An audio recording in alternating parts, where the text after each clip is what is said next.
খাসি মাংস একটু অন্যভাবে করব। এই যে প্রেসার কুকারে আগে একটু সেদ্ধ করে নেবো নুন দিয়ে,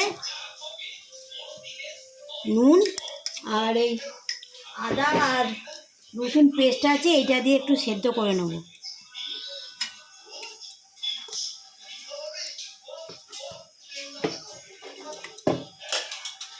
আজকে মটন রান্না করব, আলুগুলো ভাজা হয়ে গেছে।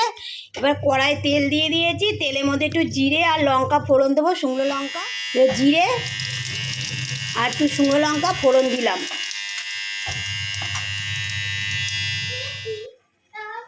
পেঁয়াজগুলো দিয়ে দিলাম,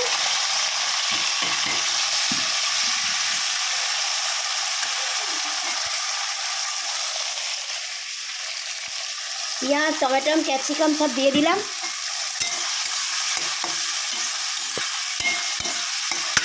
মাংসটা যে প্রেসার কুকারে সেদ্ধ করে নিয়েছি। এই যে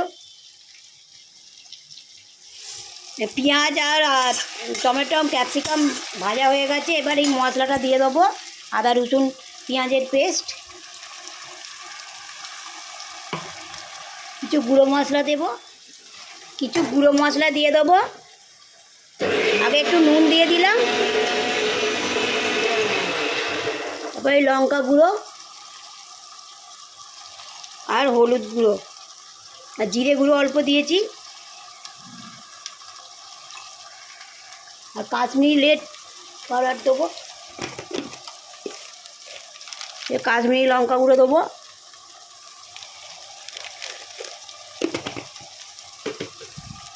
দিয়ে ভালো করে এবার কষে নেবো। এই মশলাটা এই যে ভালো করে কষিয়ে নিচ্ছি।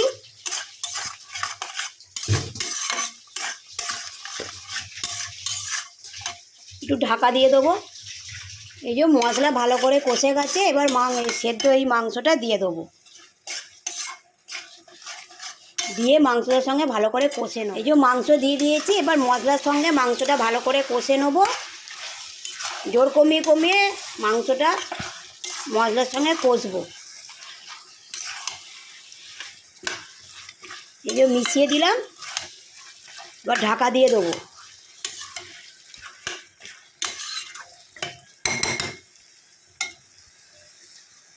এই দেখুন মাংসটা কষা হয়ে গেছে মোটামুটি, আর একটু কষবো, তারপরে জল দেব।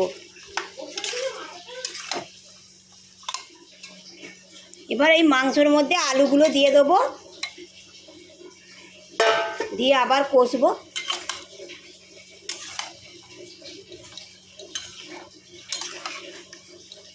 মাংস তুলে রাখলাম, এবার এর মধ্যে জল দিয়ে দেবো। জল দিয়ে দিচ্ছি, গরম জল।